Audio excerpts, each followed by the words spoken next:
और भारत में कोयले से चलने वाले पावर प्लांट्स में कोयले की भारी किल्लत हो गई है। इसकी वजह से भारत में बिजली आपूर्ति बाधित होने से अर्थव्यवस्था पर खतरा मंडरा रहा है।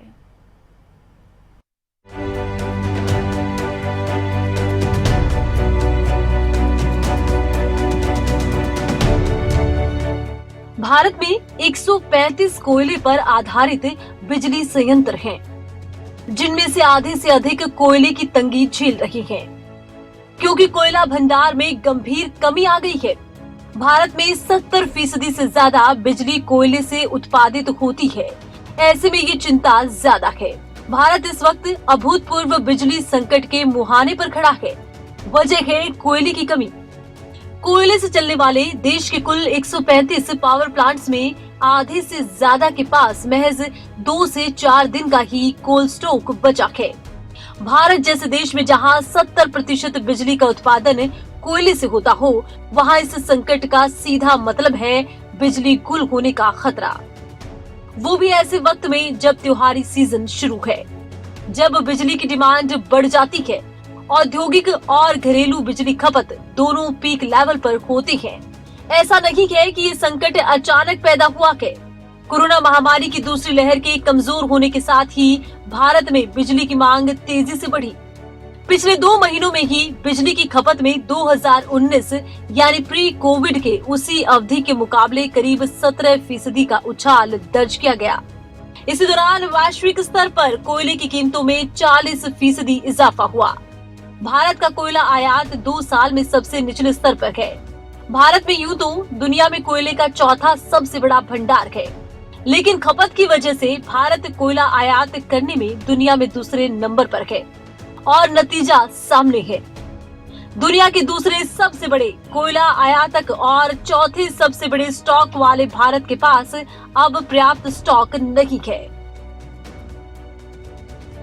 सेंट्रल इलेक्ट्रिसिटी अथॉरिटी के आंकड़ों के मुताबिक सितंबर के आखिर तक देश में कोयले से चलने वाले कुल 135 पावर प्लांट्स में से आधे से ज्यादा के पास औसतन सिर्फ 4 दिन तक का कोयला स्टॉक था, जबकि अगस्त की शुरुआत में ये औसतन 13 दिन का था। एशिया की तीसरी सबसे बड़ी अर्थव्यवस्था के पास मौजूदा कोयला संकट से निपटना बहुत बड़ी चुनौती है। बीते कई सालों में ये सबसे खराब आंकड़ा है। कोयले की कमी से कई पावर प्लांट्स में उत्पादन बंद हो गया है। इसकी तपिश कुछ राज्यों में महसूस भी होने लगी है।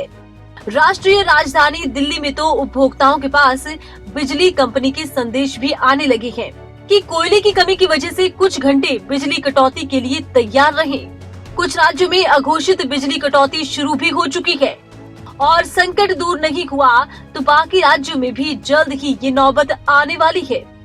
पंजाब के पटियाला जैसे शहर में 4-4 घंटे की बिजली कटौती हो रही है। उत्तर प्रदेश में चल रहा बिजली संकट आने वाले दिनों में और भीषण हो सकता है। पावर कॉर्पोरेशन के मुताबिक 15 अक्टूबर से पहले कोयले की सप्लाई में किसी भी तरह का सुधार होता नहीं दिख रहा। यहाँ ग्रामीण इलाकों में घोषित रूप से 4 से 5 घंटे की कटौती हो रही है, तो शहरी उपभोक्ताओं को भी अघोषित रूप से घंटों तक बिजली संकट का सामना करना पड़ रहा है। प्रदेश में मौजूदा समय में बिजली की मांग 20,000 से 21,000 मेगावाट के बीच है। वही सप्लाई सिर्फ 17,000 मेगावाट तक हो पा रही है। राजस्थान पिछले 3 महीने से इस संकट से जूझ भी रहा है। लिहाजा प्रदेश के कई जिलों के ग्रामीण क्षेत्रों में लगभग 7 से 8 घंटे के लिए बत्ती गुल हो रही है। दिल्ली के कई राज्यों में बिजली संकट के बादल मंडरा रखे हैं। दिल्ली के मुख्यमंत्री अरविंद केजरीवाल ने प्रधानमंत्री मोदी को खत लिखकर इस मुद्दे पर हस्तक्षेप करने की अपील की। पंजाब के मुख्यमंत्री चरणजीत सिंह चन्नी ने केंद्र सरकार से बिजली संकट से निपटने के लिए कोटे के अनुसार राज्य की कोयले की आपूर्ति को तुरंत बढ़ाने की अपील की। आंध्र प्रदेश के मुख्यमंत्री वाईएस जगन मोहन रेड्डी ने कोयला भंडार की कमी के कारण राज्य के सामने आ रहे गंभीर ऊर्जा संकट से निपटने के लिए प्रधानमंत्री नरेंद्र मोदी से हस्तक्षेप का आग्रह किया।